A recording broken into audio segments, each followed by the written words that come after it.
Today I'm talking about 5 keys to a successful gut healing diet. These are things that helped me to heal my chronic gut issues. So I had chronic constipation, IBS, bloating, gas, abdominal pain, food sensitivities, all those kinds of things for 15 years. And it wasn't until I implemented these 5 things that I was able to heal. I healed about 7 years ago, and ever since I have been pretty much completely symptom free. I have near daily complete bowel movements. I don't bloat, I don't get gas, I don't have pain, I can tolerate a bunch of foods, so you can absolutely get there too. And here are the 5 things that I recommend you include in your gut healing diet to make sure that happens. The first one is to include meat stock or bone broth, and this is to heal and seal any leaky gut. So you really want these for the collagen. Collagen is the nutrient that is going to help rebuild your gut lining, and it is very common to have some degree of leaky gut if you have gut issues. So this is always going to be important. And even so, if you don't have leaky gut, it's still a really important nutrient for your hair, your skin, your joints, your bones, and so many other things in your body. So it is something you need to be getting in anyway. Homemade is definitely best here. You really do want a homemade broth or stock, and not a store-bought one, and not a store-bought collagen powder. So yeah, it's really important that you make it yourself. This will help it be much more rich in collagen and much better for you.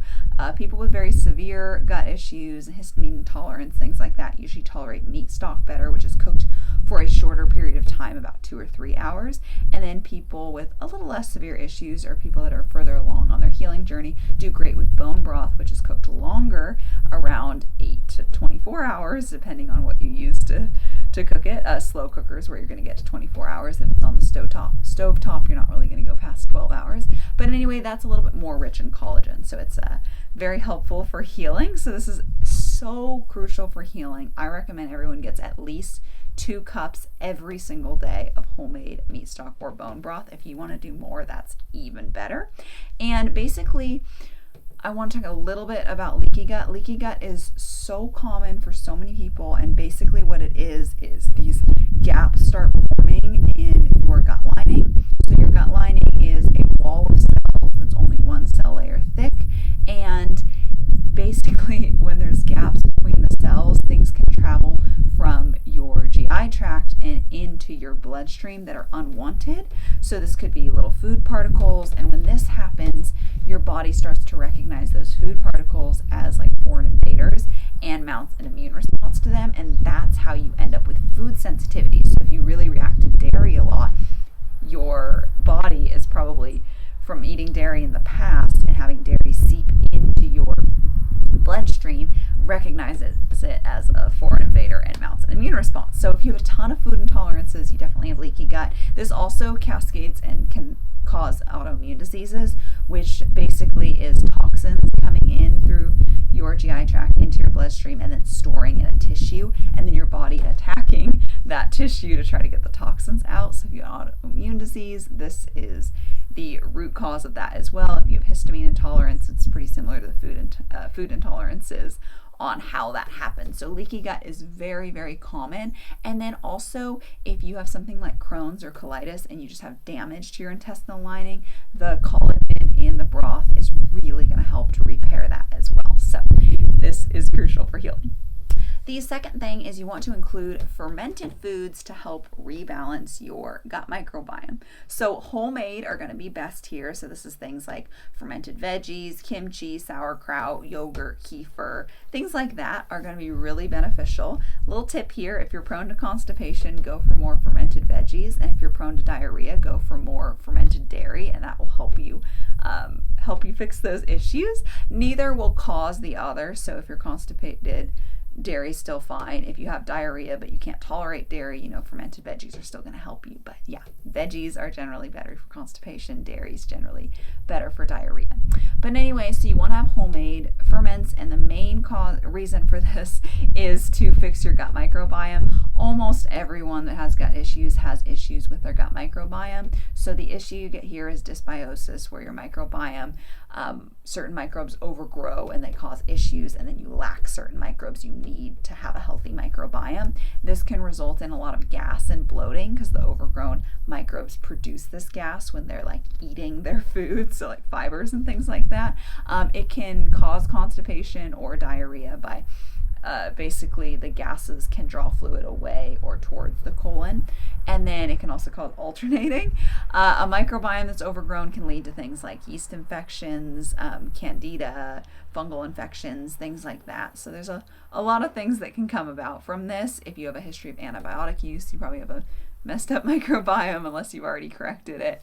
But anyway, there's a lot of things. That gas can then lead to pressure and pain in your abdomen. So yeah, it's really important. Now, even if you have histamine intolerance or there's another reason you can't tolerate ferments very well, it's still very important to get them in to heal the root cause of these issues. And ferments help to heal leaky gut as well, which will help with histamine intolerance. So for my clients that have histamine intolerance or just react to tons of foods, I start very small with either a drop or usually a quarter teaspoon of the juice from a ferment, and then very slowly increase the amount until you can tolerate a larger amount. Ideally, you're going to have like 2/3 of a cup to a cup of ferments every single day.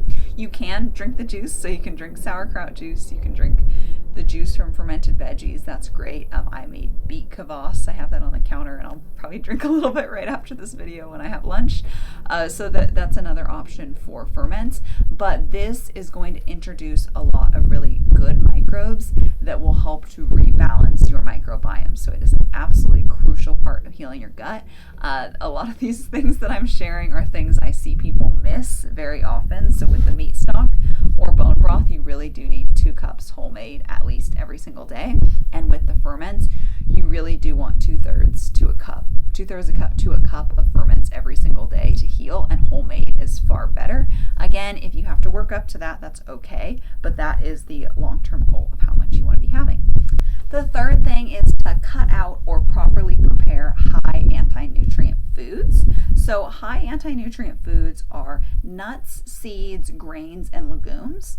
They're all the seeds of a plant, and the reason they're high in compounds called anti-nutrients, which are like lectins and oxalates and phytic acid, is because the plants don't want you to eat their seed, their baby, how they continue their species, and they can't fight back and they can't run away. So they put these anti-nutrients in the seed to deter animals from eating the seed or eating too much of the seed. So when animals eat too much of seeds and higher anti-nutrient foods, it actually makes you have kind of an upset stomach and not feel so good. So it's really important that you either cut these out if you have a little bit more severe gut issues, or for some people, you can just properly prepare them and really limit them. So what I almost cut them out when I had gut issues. I had very, very little. I would really just have some toasted nuts on a salad every once in a while. Oh, I did have peanut butter most days. That was the big one. And then I would have like sprouted corn tortillas every once in a while. But I really did almost cut them out. And now what I do is I just have my favorites and I limit it. So like I have sourdough bread when I want to have bread. When I have rice, I will soak it overnight in apple cider vinegar. So soaking, sprouting, fermenting will all help. You can also toast. So if I want a little bit of nuts on a salad, I'll usually toast them. But if you like a lot of nuts, it's good to sprout them or soak them. That's really the best thing to do. But also remember here, pick your favorite ones if you're having some, and have some of those, prepare them properly, and just don't have the ones you don't even like that much. I really don't eat garbanzo beans and lentils and quinoa and things like that, and sunflower seeds, because I just don't really think they're that great or worth it. So I would rather have a little bit of peanut butter or almond butter or some sourdough bread or some rice that's been soaked properly, or some toasted walnuts. Like those are things that I enjoy a lot more. So be mindful. Those are a lot harder on your gut. The lectins can even cause leaky gut. The phytic acid is a little bit different. That's more of a storage molecule for plants. Basically, it binds to nutrients so the plant can store them. So for us, if you don't soak or sprout or ferment, then you'll have more phytic acid in those foods. If you do, it'll lessen it significantly. And if you have phytic acid, it'll bind to nutrients, usually the ones with a 2+ charge like magnesium and calcium, and prevent you from being able to absorb can cause some nutrient deficiencies in that sense, or at least make it harder to get all your nutrients in. So yeah, you just basically want to ferment, soak, or sprout, or sometimes toast for nuts, your high anti-nutrient foods. Again, that's grains, nuts, seeds, and legumes. You do want to limit them, and you might need to cut them out completely to heal. The fourth thing is to increase nutrient-dense superfoods. So I do not mean trendy superfoods like quinoa and kale and spirulina and goji berries and these things that really should not be called superfoods. So basically I mean foods that are actually incredibly rich in nutrients that are in the right form, that are easy to absorb so that your body can actually utilize these nutrients very easily, and foods that are also very gut friendly. So one amazing nutrient-dense food is dairy. So milk, butter, yogurt, cheese, kefir, anything like that, raw and grass-fed organic is preferred, but not 100% necessary. And then also, yes, many people with gut issues cannot tolerate dairy right away, but when it is tolerated, it is really helpful for getting all your nutrients in. Raw dairy and like fermented dairy is really, really beneficial for healing, and it is very difficult to get enough calcium in when you do not consume dairy. So it is something that I recommend you eat regularly, and if you can't tolerate it now, when you can tolerate it, start eating more.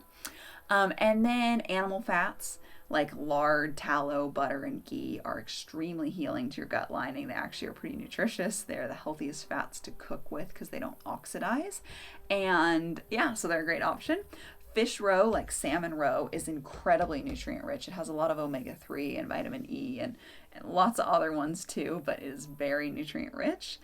Cod liver oil is also extremely nutrient rich. You can also do just cod livers. I like Green Pastures cod liver oil. I'll leave a link for them down below. I have a little discount code if you want to get any, you can get a discount, but I like to get their just plain cod liver oil, and you use a little syringe to take it. It's very high in omega-3, vitamin A, vitamin D, and it does have some vitamin E in it as well. I don't feel like I get quite enough sun to feel confident in my vitamin D, and then I don't really eat a lot of seafood, so I like it for the omega-3. So then little fish like sardines, anchovies are really good. Just shellfish are extremely nutrient rich, and so is salmon. Other seafood is good too. You always want to make sure you're getting it from a good source, but sardines, anchovies, those tiny little fish, the shellfish, and salmon are especially nutrient rich. Really good eggs are incredibly nutrient rich. It's ideal to get at least 2 eggs in every day. It'll really help you get all your nutrients in, especially choline and folate. And then organ meats are so important. They're incredibly nutrient rich. I recommend everyone gets liver in regularly. So bare minimum for organ meats, get 3.5 to 7 ounces of liver measured raw in every single week. For me, I do a pate to get that in.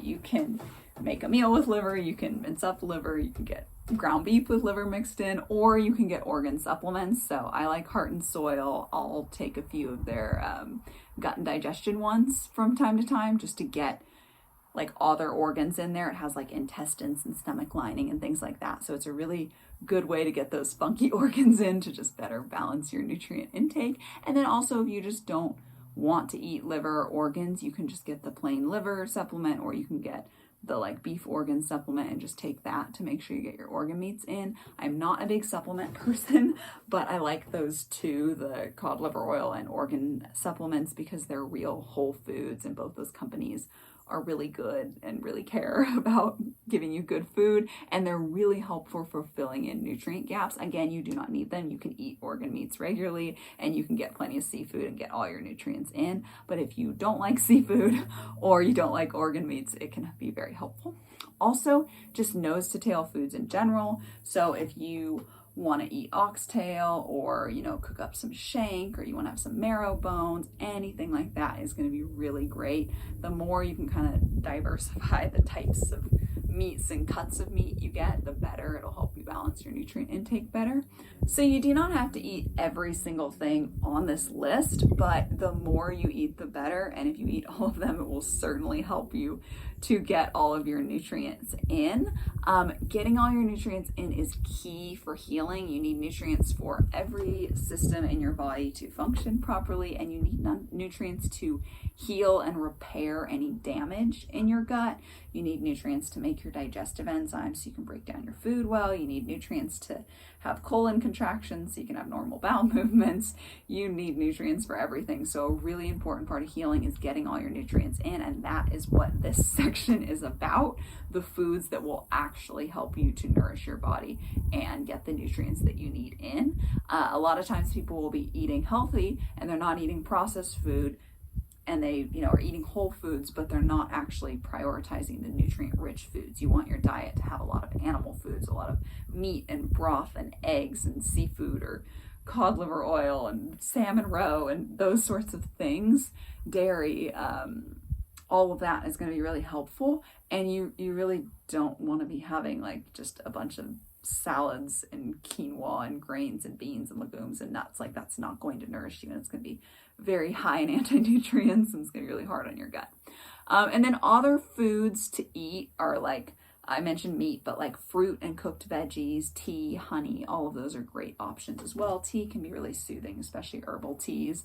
And then fruits really help you get enough vitamin C, and they do help you get more minerals in, and they're just a really nice one to have. And cooked veggies are absolutely fine too. Cooking is better. Having warm food is better. Honey is good. And this isn't like an exhaustive list of what you can eat. There are random other foods that you can have. If you like coffee, you can have coffee. If you're tolerating it okay and getting an organic one, if you want vanilla extract and something like that's probably going to be fine. So there are other foods. Spices are good, but these are just kind of the ones to focus on.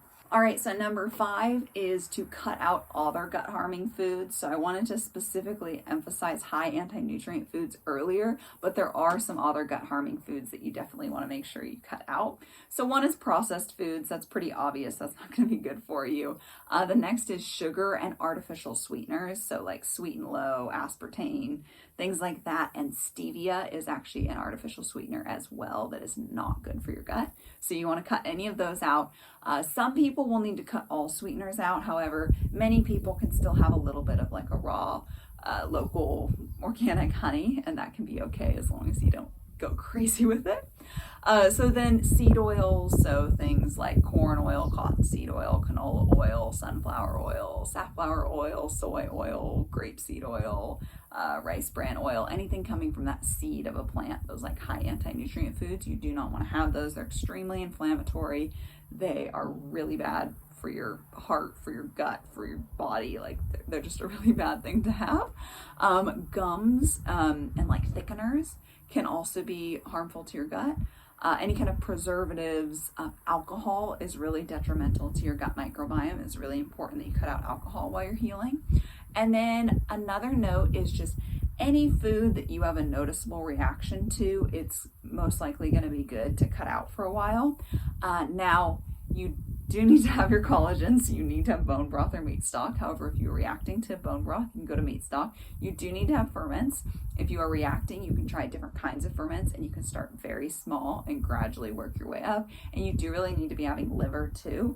If for some reason, it's not very common, but if you really weren't handling it well, you could do kidney or like a different organ instead. You could also mess with how you're preparing it and how you're having it. So those are essential. But if you feel like, I've had a lot of clients actually have difficulty with eggs initially, and eggs are very nutritious and they're really important to have in your diet when you can. So for them, they've just, one woman, she had to get soy-free eggs, and then she stopped having diarrhea every time that she ate eggs, and we also worked on healing her gut too. Other people have just been able to tolerate it after a little bit of healing, and some people have been able to tolerate like some eggs, but if they do too much, they start to have something like brain fog. And then some people can tolerate just the yolk or just the whites. So there's different variations, but for example, if you're having like a very noticeable symptom or something like that, wait for a bit before you try reintroducing it again. You do not have to go like crazy investigator mode and try to find every little food you might be reacting to. I really don't recommend you do that at all. I just mean if like consistently you eat this food, you have this reaction, it's very clear that's causing it, that's the kind of thing that you can cut out temporarily.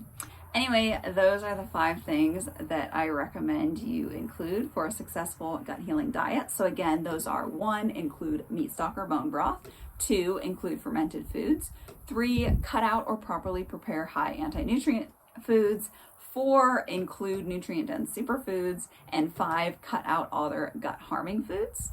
If you would like more help with healing your chronic gut issues at the root, I do offer a coaching program called Ancestral Gut Healing, where I bring ancestral wisdom, eating like a Weston A. Price style diet. I also do use a little bit of GAPS principles as well from the GAPS diet into helping you heal your gut issues at the root. We also go into other lifestyle causes as well, but basically I walk you through healing your microbiome, healing leaky gut, reducing stress, making your whole digestive system function properly. For some people, that's increasing stomach acid, increasing bile flow, helping with constipation, with diarrhea, with bloating, all sorts of things. But basically, I help you understand why you're dealing with the symptoms you are and how you can fix them through your diet and lifestyle very naturally. You don't need tons of supplements or anything like that. You can actually do it all with your diet. So anyway, if you would like more help in healing your gut issues, I'll leave a link down below. One where you can find out a little bit more about the program, and the other one where you can book a free call with me just to learn a little bit more about what's in the program, how I could help you specifically with your issues, and see if it's a good fit. So I'll link that down below. I would love to talk with you. And if you want to learn a little bit more, I have a lot of videos on this channel. I'll put one on the screen in a second about the 7 steps to heal your gut. It is a great place to get started, and it goes a little bit beyond just your diet. So anyway, thank you so much for watching. I'll see you next time.